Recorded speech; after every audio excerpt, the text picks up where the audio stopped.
Mike Bohn here on UFC X Radio Row with Curtis Blaydes. Curtis, how are we doing, man? I'm doing good, man. How are you? Good, can't complain. What's it like being here with all the fans? Like, do you appreciate these kind of moments, being able to get back to the people who support you? Yeah, no, it's always nice to be able to see people who actually appreciate what you do, because you get used to just interacting on the internet, and the internet's filled with toxicity and negative people. When you see them face to face, it's a lot more positive, just a happy environment. I'm happy to be here, obviously. Yeah. We know what's next for you, right? Fighting Jailton Almeida in Brazil, but it feels like it's still a lifetime away, right? Like in November. Were you surprised that they tried to book you for a fight so far in advance? No, I'm honestly fine with it. I know I'm not out here hunting the names right now, because I know after a loss I'm gonna have to rack up 1, 2, maybe even 3 more in a row. So it starts with Almeida, wherever it is, whenever it is. That's not really a problem for me. I like the matchup, though. I do like Almeida. I think he's going to come in and look to grapple me, and I feel like I'm always going to be the better grappler. Yeah, right? Like, that's kind of the people want to see what he's really about. And if he's going out there, when was the last time you had someone shooting takedowns on you? It's been a minute, and I think he's probably going to think, he hasn't had to defend a takedown in a while, so he's going to be a little rusty. I've been wrestling since 2004. I'm not going to be rusty. My sprawls are always going to be 100%, and I look forward to the challenge of him trying to take me down and me being the striker in this matchup. Exactly, and if you do, go to the ground with you on top, especially, is that an interesting challenge? He's being very good, but it's mostly being top position stuff. We haven't seen him on the bottom. Yeah, there's a big difference between guys who are good on top in jiu-jitsu and MMA, and then on the bottom. They're two different worlds. Night and day. You can be a lot more aggressive, and you can take a lot bigger risk on top. On bottom, it's really at heavyweight, it should be about hitting up. So if he wants to play jiu-jitsu on the bottom, that's fine with me. You're losing rounds, and I don't believe I'm going to get caught in any slick submissions. You're going to have to knock me out. That's the only way you're going to be able to beat me. And it's down in Brazil. This will just be the second post-COVID event that they've done. So those fans are hungry. They're like, Rabbit, what do you think that environment is going to be like when you're down there and making that walkout for the main event?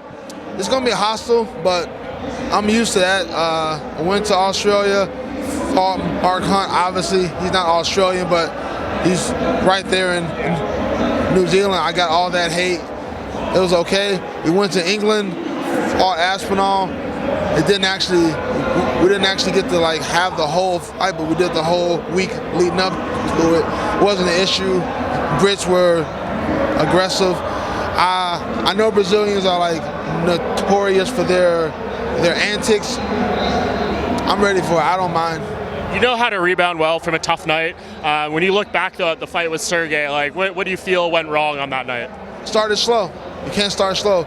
These guys, heavyweights, I've conditioned myself to do these long 5-round fights.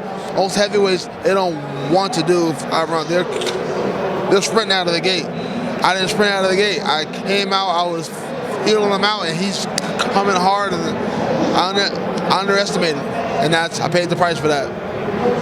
What would you rather see for Jon Jones next? This fight with Stipe, or this weird thing with Tyson Fury that they're talking about? The Stipe thing, so at least we can have clarity in my division. And then you can go do the other stuff. We gotta get this handled before you start expanding into the boxing stuff. You gotta handle that. I don't want another McGregor issue where you got the belt. I don't know if he had 1 belt or 2 belts when he did the boxing thing, but it held up the division. It might have held up 2 divisions. I don't want the division to be held up again. Yeah, it's tricky, right? And I mean, if Sergey does get the shot, say it's Jon and Stipe fight, do you feel like he is good enough to beat either of those guys? Could he beat Jon, do you think, now you being in there with him? Yeah, hey, if he's able to catch him square, it's heavyweight.